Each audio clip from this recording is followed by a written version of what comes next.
I will never forget that night.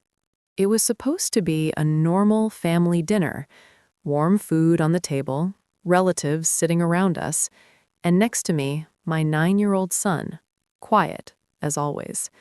He wasn't asking for anything, just sitting there, hoping for peace. But that peace didn't last.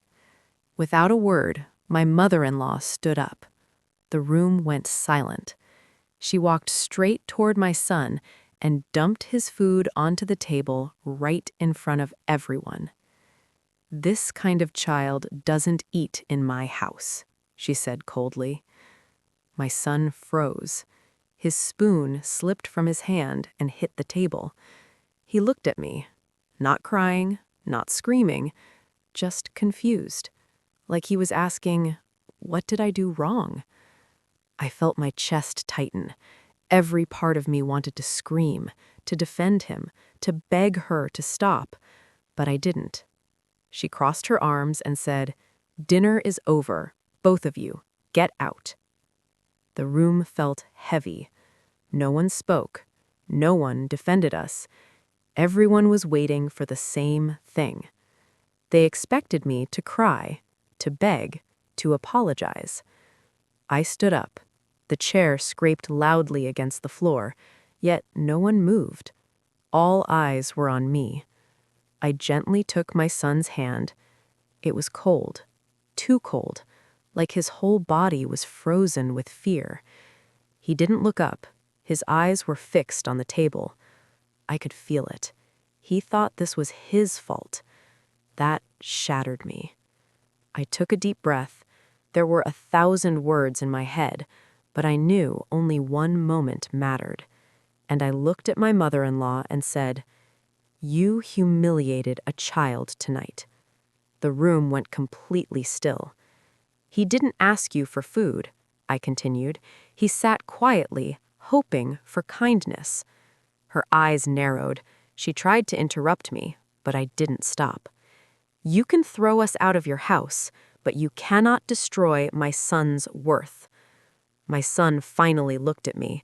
Tears filled his eyes, not from fear anymore, but from relief. "We're leaving," I said calmly, "because we don't stay where respect doesn't exist." I didn't look back. We walked toward the door. No one stopped us. No one said a word. But I felt it deep inside. This story wasn't over. The real trials were just beginning. When we stepped outside, the air was cold, but it felt lighter than what I was carrying inside. The door closed behind us. Not loudly, softly, as if that house was quietly erasing us. My son tightened his grip on my hand. "Mom," he whispered, "did I do something bad?" That question tore my heart apart. I stopped, knelt down, and looked him in the eyes. "No, sweetheart," I said, my voice shaking. "You didn't do anything wrong. Sometimes adults unload their darkness on children. That was never your fault." He didn't respond, but I could still see doubt in his eyes.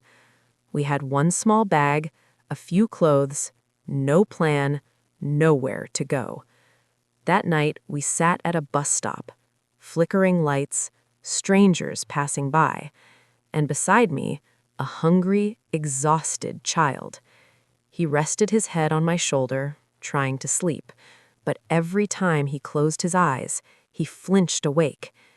"Is Grandma going to yell again?" he whispered. I swallowed hard. Tears burned inside me, but he couldn't see them. "No," I said firmly, "no one will ever yell at you again." The next day, I looked for work. Door after door, rejection after rejection. We barely had money. Some days, I didn't eat so he could. I hid my hunger behind smiles. One day, he looked at me and asked, "Mom, did you eat too?" I smiled. "Of course," I said. "I'll eat later." It was a lie, but it was a lie meant to protect him. At night, after he fell asleep, I cried in silence. the question haunted me. Did I make the right choice? But every time I looked at his peaceful face, I knew the answer. Yes, because no roof is worth a child's dignity. Life didn't let us rest. We rented a tiny, worn-down room, cold walls, drafty windows, but one thing was missing there: fear. My son laughed freely for the first time. That sound, it broke me and rebuilt me at the same time.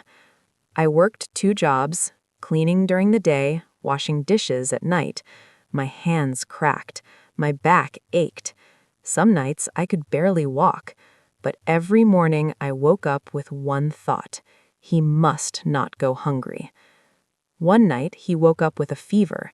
His body was burning, his lips pale, his breathing shallow. "Mom," he whispered, "I feel cold." My hands started shaking. I barely had any money left. At the pharmacy, I saw the price. What I had wasn't enough. The pharmacist looked at me with pity. I lowered my eyes. That was one of the lowest moments of my life. That night, I held my son close and stayed awake, counting every breath, afraid to fall asleep. One thought kept repeating: if anything happens to him, I'll never forgive myself. The next day, we went to the hospital. The examination took a long time. The doctor spoke seriously. "If you had come any later—" He didn't finish the sentence, but I understood. That silence was the most terrifying sound I'd ever known. My son lay in the bed, trying to smile at me. "Mom, I'm okay," he said softly. Something inside me collapsed. I locked myself in the bathroom and cried silently, covering my mouth so no one would hear. Right there, I made a promise to myself. No matter what, we are getting out of this life. Weeks passed, more work, less sleep, even less hope.